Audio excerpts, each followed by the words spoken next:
성령 강림절 24번째 학원 선교 교단 연합 기독교 교육 주일 예배를 하나님께 드립니다. 다음 세대가 중요하다는 것은 모두가 알고 있지만 그들에게 정말 좋은 본을 보여주고 있는지에 대해서는 많은 고민이 없어 보입니다. 당짓고 싸우고 비윤리적으로 행동하고 뜻보다 돈에 우선순위를 두며 하나님이 만드신 자연을 망가뜨리고 있는 어른들의 삶을 보고 다음 세대는 무엇을 배울까요? 교육은 인위로 할 수 없습니다. 우리의 삶이 바로 교육입니다. 성령께서 우리의 삶을 바른 길로 인도해 주시기를 간구하며 예배로 나아갑시다. 침묵으로 기도하겠습니다.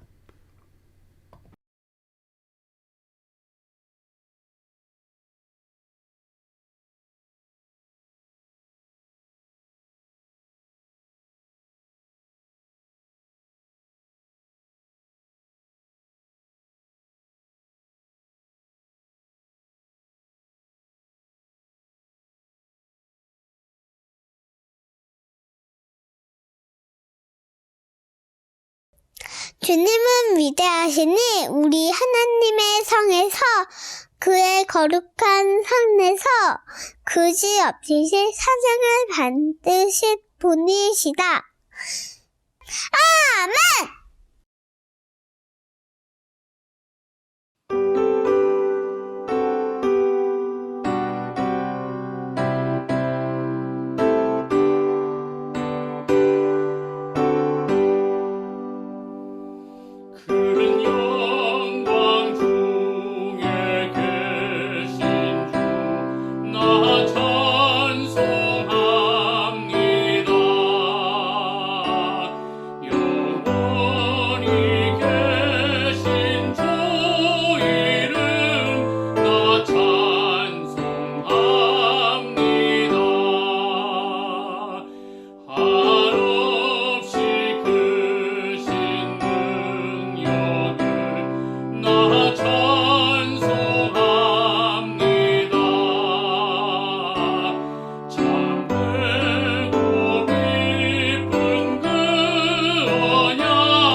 우리는 세상을 창조하신 전능하신 하나님을 믿습니다. 그분의 아들이신 예수 그리스도는 아버지의 뜻을 받들어 창조 세계의 보전과 회복을 위해 이 땅에 오셨고 사셨습니다. 결국 세상의 반대에 부딪혀 십자가에서 죽으셨지만 그분이 옳았음을 인정하는 사람들 속에서 부활하심을 믿습니다. 또한 우리가 예수께서 가신 길을 따라갈 수 있도록 빛을 비추어 주시는 분이 성령이심을 믿습니다. 이 믿음을 공유하는 공동체 안에 사랑의 친교가 일어날 것이며 서로의 허물을 덮어주고 유혹을 이겨내며 악한 것들과 싸움으로 세상을 돌보게 될 것을 믿습니다. 그리고 마침내 부활하신 주님과 연합하게 될 것을 믿습니다. 아멘. 거룩하신 하나님, 한 해가 저물어가는 11월의 첫 주일에 저희들이 겸손하게 지난 날들을 돌아봅니다. 하나님께 영광을 돌리는 시간보다는 하나님의 이름을 욕되게 했던 날들이 더 많았습니다. 반석 같은 믿음을 지키기보다는 흔들리며 요동칠 때가 더 많았습니다. 성령 충만한 삶을 살기보다는 내 생각과 내 고집을 앞세워 불순종하며 살았습니다. 특히 코로나라는 특수한 상황에 다시 한번 회개하고 주변을 돌아보는 것이 아니라 사회 정책을 비방하며 나만의 예배를 고집하고 남을 정죄하고 배제하며 살았습니다. 주님, 우리의 죄를 회개하오니 우리의 모든 죄와 허물을 용서해 주시고 사랑과 봉사와 경건한 모습으로 한 해를 마무리할 수 있도록 우리의 몸과 마음과 생각을 주관해 주옵소서. 예수님의 이름으로 고백기도 드립니다. 아멘. 동이 서에서부터 먼 것처럼 우리의 반역을 우리에게서 멀리 치우시며 부모가 자식을 가엾게 여기듯이 주님께서는 주님을 두려워하는 사람을 가엾게 여기신다. 아멘. 오늘 나눌 하나님 말씀은 신약성경 히브리서 12장 14절부터 29절까지입니다. 봉독은 28절부터 하겠습니다. 그러므로 우리는 흔들리지 않는 나라를 받으니 감사를 드립시다. 그리하여 경건함과 두려움으로 하나님이 기뻐하시도록 그를 섬깁시다. 우리 하나님은 태워 없애는 불이십니다. 아멘. 오늘은 성령 강림절후 24번째 주일입니다. 이제 11월 마지막 주가 되면 성령 강림절이 끝나고 대림절이 시작돼요. 기독교는 대림절을 시작으로 교회력이 펼쳐집니다. 우리 보통 한 해를 시작하는 게 새해잖아요. 그러니까 1월 1일이잖아요. 양력 1월 1일 혹은 구정으로 1월 1일 날, 음력 1월 1일 날 새해를 시작하는데 교회는 대림절을 기점으로 시작을 해요. 그래서 그 기간 전에 긴 시간 동안 성령 하나님의 임재하심, 성령의 도우심을 간구하며 주님의 강림을 기다립니다. 처음 오셨던 그 주님, 다시 오실 예수님을 기다립니다. 성령 하나님, 우리의 눈을 열어주십시오 하고 기도하며 준비하는 기간입니다. 그리고 오늘은 특별히 우리 총회력으로 학원 선교 교단 연합 기독교 교육주일입니다. 그래서 오늘 우리가 함께 말씀을 읽으면서요. 기독교 교육이란 무엇인가? 교회 교육은 어떤 방향으로 나아가야 하는가라는 주제로 함께 말씀을 나누려고 합니다. 오늘 말씀 제목이 흔들리지 않는 나라를 사는 사람들입니다. 그리고 부제가 체제의 교육, 삶의 교육이에요. 저도 국민학교 졸업장을 갖고 있습니다. 국민학교 마지막 세대인데요. 도시에서는 제 친구들이, 서울 친구들은 초등학교를 졸업했어요. 근데 제가 있던 곳은 좀 교육 소외 지역이라 가장 늦게 변화가 됐습니다. 국민학교 학생들의 특징이 저학년 때 이런 경험을 해봤다는 거예요. 길거리를 지나가다가 애국가가 울리거나 국민의례가 낭송이 되면 멈춰서 태극기를 있는 곳을 향해 이렇게 손을 가슴에 대고 그곳을 바라봤습니다. 그렇게 하라고 학교에서 가르쳤어요. 국민학교이기 때문에 그래요. 국민을 기르는 학교. 국민으로서 갖추어야 할 기본적인 소양을 기르는 곳이 바로 국민학교입니다.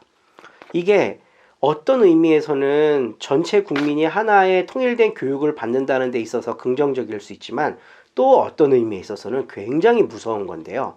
국가주의라고 하는 그 테두리 안에 아이들을 가두어 놓는 거죠. 국가를 위해 봉사해야 하고 이 나라가 있어야 내가 있다 라고 하는 이런 의식을 주입하는 거예요. 사람이 크다 보면요, 성장하다 보면 자연스럽게 책임의식이 생깁니다. 자기가 돌봐야 할 것, 책임져야 할 것들이 많아지기 때문에 그렇죠.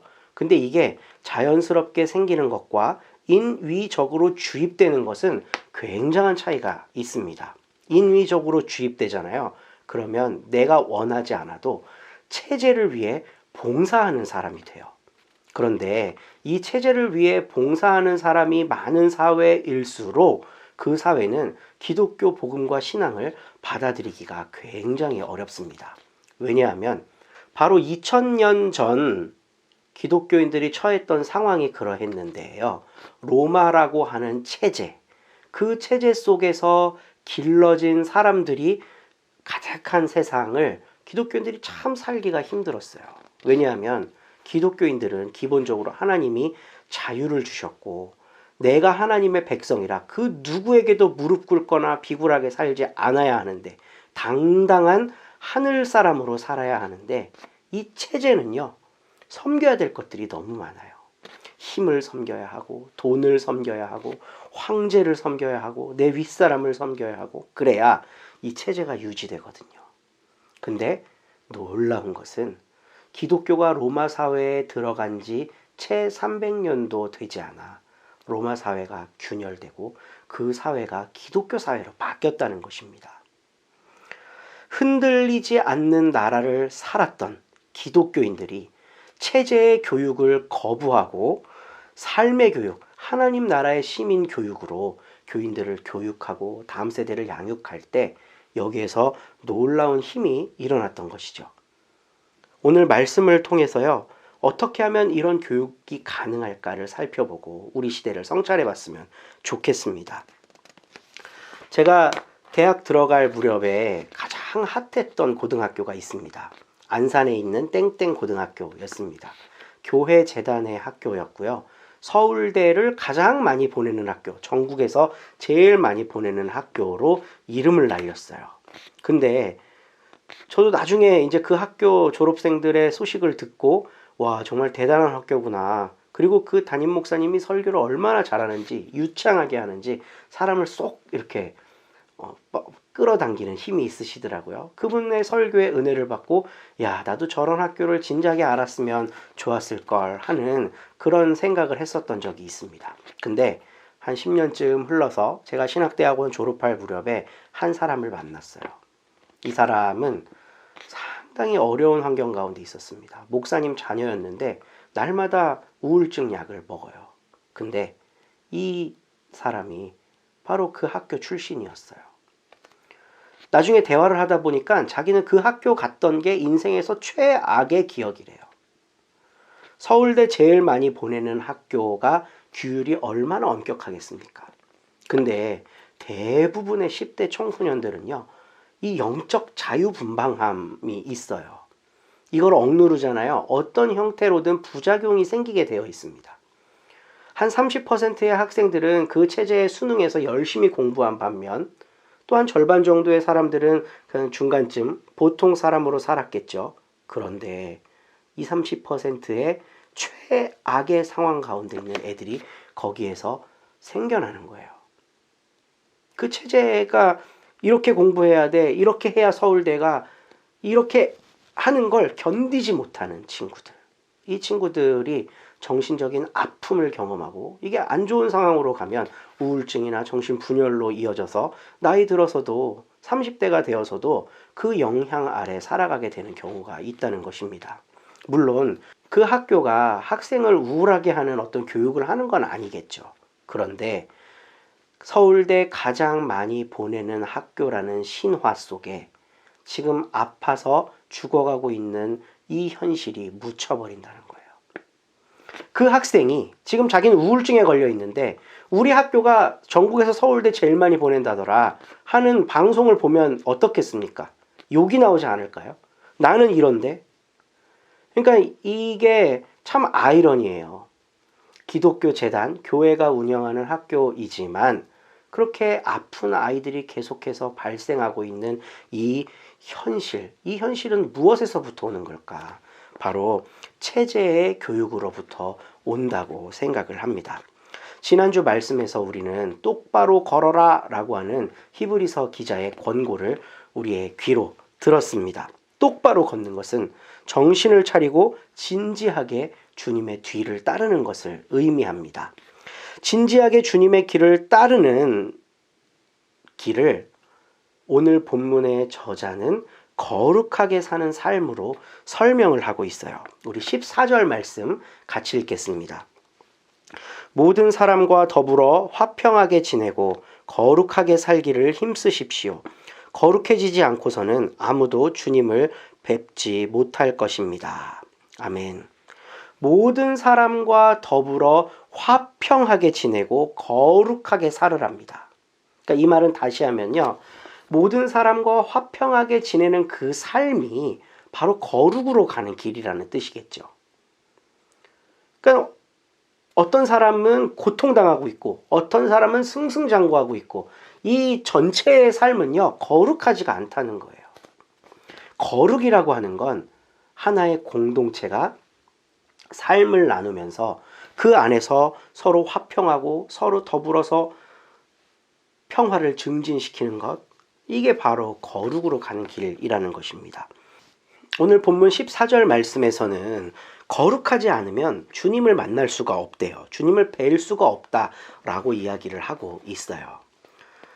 더불어서 화평한 삶, 이게 저는 기독교 교육이 지향해야 할 가장 중요한 가치 중에 하나라고 생각을 합니다.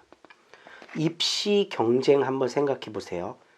전형적인 승자 독식, 약육강식의 논리가 그것을 지배하죠.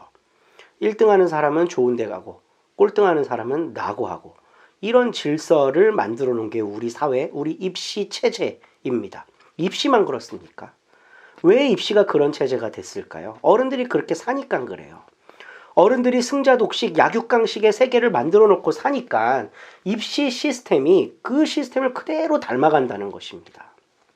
기독교인은 이 체제가 아주 부담스럽고 거북스러워야 돼요. 근데 너무나도 많은 경우에 교회 교육이 그 체제를 따라가는 방향으로 존재하는 경우가 참 많습니다. 특히 요즘 기독교 대안교육이라고 하는 이런 것들을 살펴보면요.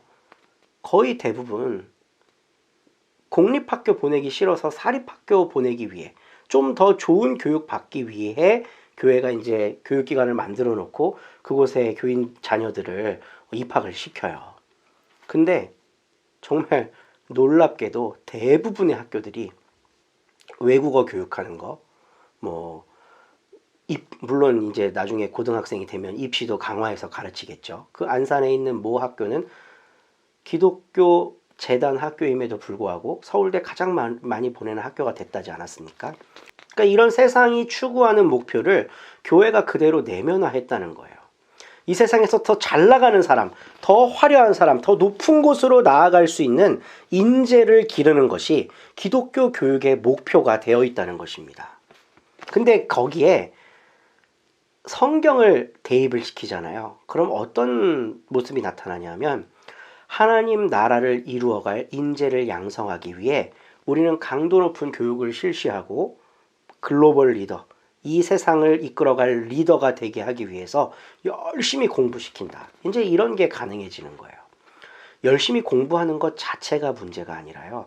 바라보는 지향점이 잘못된 것이 문제입니다. 오늘 성경 말씀은 거룩을 더불어서 화평하게 지내는 것으로 설명을 하고 있어요. 기독교 교육은 더불어 화평하게 사는 걸 먼저 가르쳐야 합니다. 이게 빠져 있으면 세상 교육과 전혀 다를 바가 없어요. 요즘은 세상 교육도요, 굉장히 의식화가 많이 되어 있어서 더불어 사는 민주시민 교육이 대부분의 공립학교의 목표입니다. 어떻게 하면 이 다원화된 사회를 더불어 살아갈 수 있을까? 지금은 세속교육도 이렇게 바라보고 있어요. 교육에 대해서. 그런데 교회만큼 다원화된 사회를 거북스럽게 바라보는 집단이 있습니까? 그것들 속에서 오직 기독교만 우뚝 서야 하고, 우리 기독교 인재들은 가장 높은 곳에 군림해서 저 사람들을 인도해야 된다, 이런 의식은 굉장히 기독교적이지 못하다는 것입니다. 소위 고지론이라고 하는 것, 이것은 성경적이지 않아요. 오늘 성경은 분명히 이야기합니다. 모든 사람과 더불어 화평하게 지내며 거룩하게 사는 것. 그럴 때 주님을 볼 수 있습니다. 기독교인이 주님 보는 것보다 더 큰 삶의 목표가 있을까요? 주님 한번 보고 싶습니다. 근데 오늘 히브리서는 방법을 알려주잖아요. 거룩하게 살되 더불어 화평하게 살라. 그리고 14절 이후, 15절 이후에는 더불어 화평하게 지내는 것을 포함해서 쓴 뿌리를 드러내지 않는 것, 육체의 정욕과 물질에 대한 욕심을 따르지 않는 것, 이것도 거룩한 삶에 포함시키고 있습니다. 이 쓴뿌리라고 하는 거는요, 화평을 깨는 최고의 도구예요. 내 쓴뿌리가 막 드러나잖아요. 그럼 공동체 구성원들을 힘들게 합니다. 그럼 이 공동체 구성원의 화평이 깨어지겠죠. 그러니까 이 쓴뿌리는 화평과 밀접한 관련이 있습니다. 그렇기 때문에 거룩하게 살며 평화를 이루기 위해 우리는 우리 쓴뿌리를 잘 다스려야 된다는 거예요. 그리고 육체의 정욕과 물질에 대한 욕심. 오늘 본문 말씀에서는 에서가 귀중한 것을 팥죽 한 그릇과 바꿔버렸다. 그러니까 이건 팥죽이라고 하는 건 물질을 상징하는 거겠죠. 귀중한 가치는 하나님이 주신 장자권을 상징하지 않겠습니까?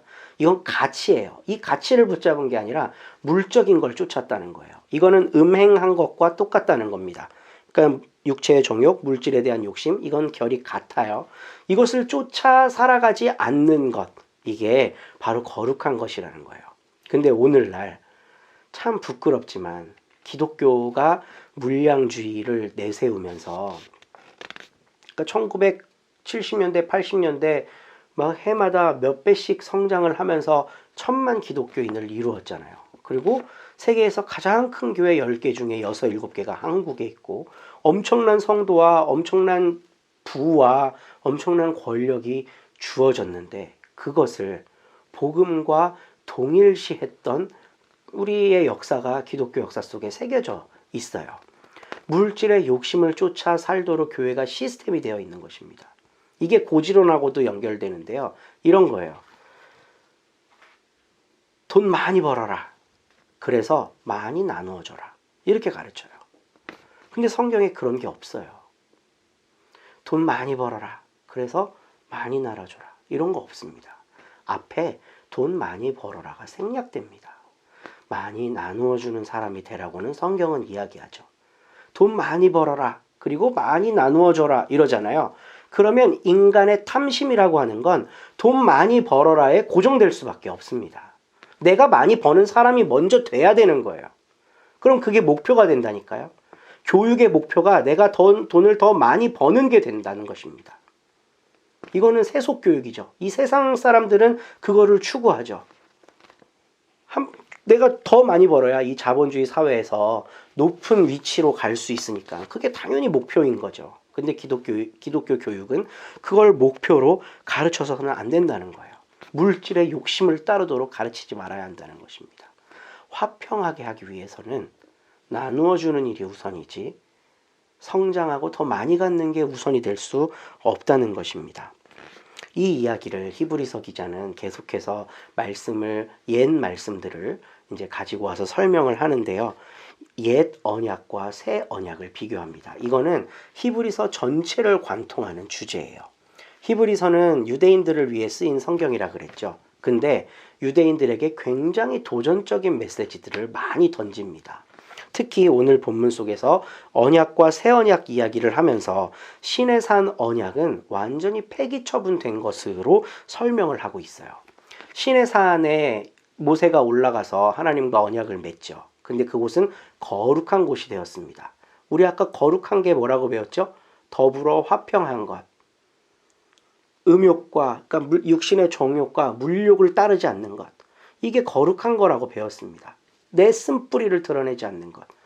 이게 거룩한 건데, 시내산 언약에서의 거룩함은 어떤 것이었냐면 범접할 수 없는 것이었어요. 오늘 말씀 잘 읽어보십시오. 짐승이든 누구든지 그 산에 오르려거든 돌 던지고 활 쏘서 막아라. 그곳에 가면 죽는다라고 이야기했다는 거예요. 엄격한 규율과 통제를 통해 백성들을 교육한 거죠. 이 시내산 율법은. 이거는 이제 더 이상 의미가 없다라고 히브리서 기자가 이야기하고 있습니다. 그러면 새로운 새 예루살렘 시온산에서의 맺어진 새 언약은 어떤 언약이냐? 예수 그리스도를 통해서 예수께서 단번에 희생의 제사를 드리심으로 한 번에 해결된 언약이라는 것입니다. 이제 누구나 하나님께 나아갈 수 있고 1대1의 관계, 코람데오, 하나님 앞에선 단독자가 되어서 주님을 독대할 수 있다는 것이죠. 어떠한 체제나 규율이나 법칙도 하나님과 나 사이를 가로막을 수 없다라고 하는 이 믿음, 이것이 새 언약에 있어서 굉장히 중요합니다. 옛 언약은요, 체제가 준 법들을 잘 지키면 잘 지킬수록 그 언약이 강화됐어요. 그런데 새롭게 예수 그리스도를 통해 주어진 언약은 자유함. 내가 주님의 피값 주고 산 귀한 영혼이야. 내가 하나님의 자녀야. 내가 하나님 앞에 그 어떤 가림막도 없이 1대1로 나아갈 수 있어. 그래서 하나님 앞에 바로 나아갈 수 있다는 이 언약이 새로운 언약입니다. 시내산은 어둠과 공포, 접촉 불가성과 죽음의 총체적인 개념이었어요. 그런데 시온산은 천사들과 완성된 교회가 거하는 무한한 자유의 공간, 평화의 공간입니다. 이 공간에 있는 것이 바로 교회 공동체라는 거예요. 그러니까 기독교 교육은 이 지점을 분명히 가르쳐야 된다는 것입니다. 어떠한 체제도 어떠한 율법도 너를 제한할 수 없다. 너는 하나님의 자녀다. 너는 자유롭게 하나님 앞에 나아갈 수 있다. 왜냐고? 예수께서 그렇게 하게 하셨기 때문에. 예수께서 단번에 희생의 제사를 자기 몸 바쳐 드리심으로 성소와 지성소를 가르는 휘장이 찢어지고 누구든지 이제 그곳에 갈 수 있기 때문에 너는 자유한 존재다. 라는 걸 가르치는 게 기독교 교육이라는 것입니다. 이 교육은요, 체제의 교육을 붕괴시켜요. 왜 체제의 교육이 한계가 있느냐? 이 체제는요, 언젠간 변하고 없어져요. 시내산에 속했던 것들, 그 옛 언약들은 결국은 다 사라질 겁니다. 그런데 새 언약, 새 예루살렘을 바라보며 사는 예수의 사람들에게는 하나님이 선물을 주시는데 바로 흔들리지 않는 나라를 선물로 주신대요. 우리 28절 말씀 함께 읽겠습니다. 그러므로 우리는 흔들리지 않는 나라를 받으니 감사를 드립시다. 그리하여 경건함과 두려움으로 하나님이 기뻐하시도록 그를 섬깁시다. 아멘. 참 역설적이죠. 규율과 통제, 법과 제도로 다스리는 나라가 흔들리지 않을 것 같죠. 근데 그렇지 않아요. 그런 나라는 역사 속에서 무수히 많이 있어왔고 없어졌습니다. 영원한 나라가 단 한 나라라도 있나요? 단 한 나라도 없죠. 그리고 그 체제에 열심히 봉사하며 살았던 사람들이 반드시 허무해지는 포인트가 있습니다. 아주 대표적인 예가요. 1, 2차 세계대전 당시 나치 독일군을 한번 생각해 보십시오. 그 안에서 엘리트 장교였던 한 사람, 그 체제가 요구하는 모든 자격 조건들을 다 갖추고 그 안에서 엘리트로 대접받으며 존경받았던 그 사람이 나치가 몰락하면 어떻게 됩니까? 전범이 되는 거예요. 체제의 교육은 이렇게 불안합니다. 그 체제에 봉사하면 봉사할수록 체제가 나에게 안정감을 갖다 주는 것 같지만 우리가 더 중요하게 알아야 될 거는요. 그 체제는 없어져요. 열심히 친일을 했던 친일 분자들이 있죠. 우리 일제강점기 때. 이 사람들이 왜 그렇게 열심히 친일을 했을까요? 독립될 줄 몰랐기 때문에. 해방이 올 줄 몰랐기 때문에 그런 거 아니겠습니까? 근데 역사는 반드시 우리에게 이걸 가르쳐 줍니다. 영원한 나라는 없고 영원한 체제도 없다. 영원한 권력도 없고 영원한 부도 없다.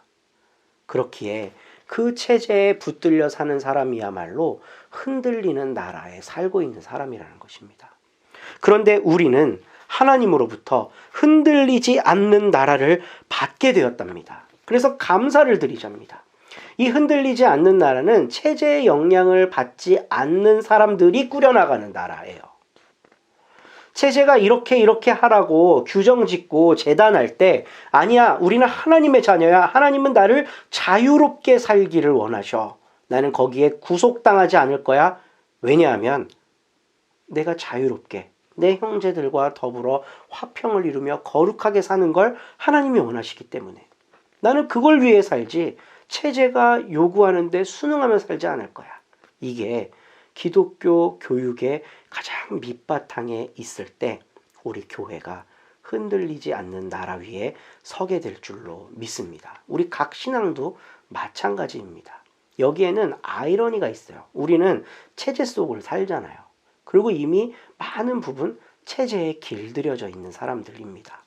그런데 그냥 마냥 그 체제 속에 나를 맡기고 살 것이 아니라 다시 말씀으로 돌아와서 거룩이 무엇인가?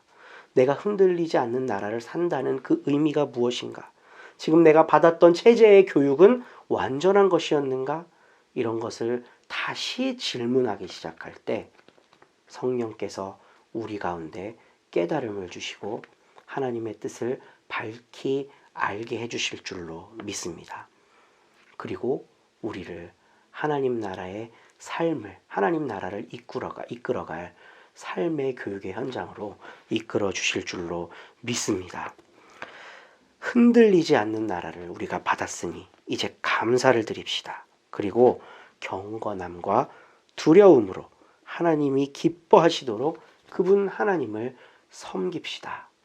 이 목표를 가지고 다음 세대를 교육하고 또 우리 교회 공동체 안에 참된 평화와 자유와 화평을 증진시키는 저와 여러분 될 수 있었으면 좋겠습니다.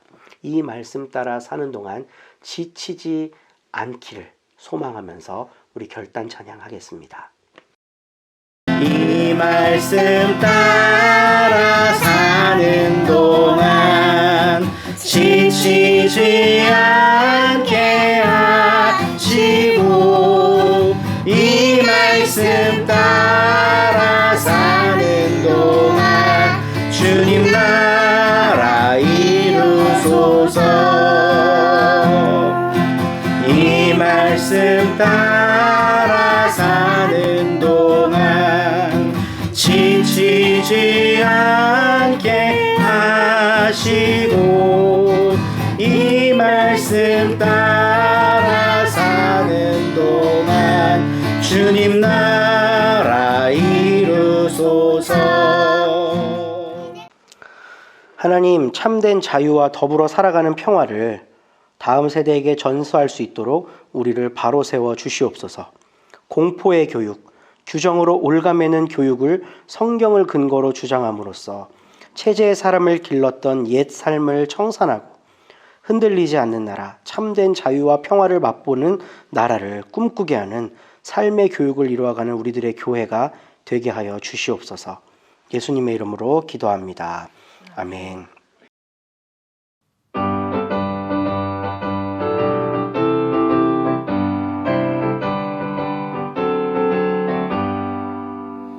하나님의 나팔 소리 전지신동할 때에 예수 영광 중에 구름 타시고 천사들을 세게 만든 모든 것에 보내어 구원받은 성도들을 모으니 나팔 불 때 나의 이름 나팔 불 때 나의 이름 나팔 불 때 나의 이름 부를 때에 잔치 참여하겠네.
하나님, 우리 가진 것 중에 작은 것을 구별하여 드립니다. 이 예물 기쁘게 받아주시고 삶의 지식인 하나님 나라를 꿈꾸는 인재들이 길러지는 자리에 귀하게 사용될 수 있도록 인도해 주시옵소서.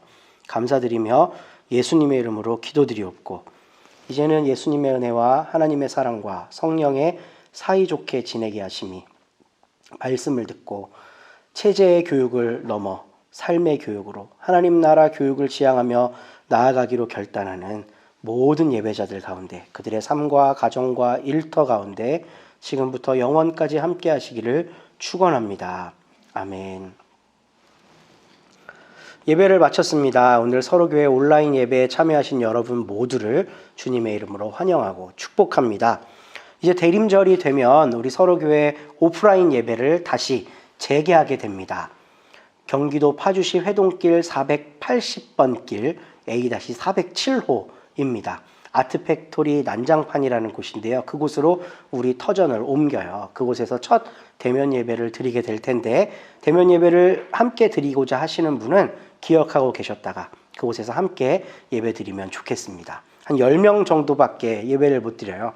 그러니까 딱 알맞은 인원이 와서 예배 드리고 이제 인원이 더 많아지면 하나님께서 새로운 장소로 인도해 주실 걸 우리 함께 믿음으로 나아갈 수 있었으면 좋겠습니다.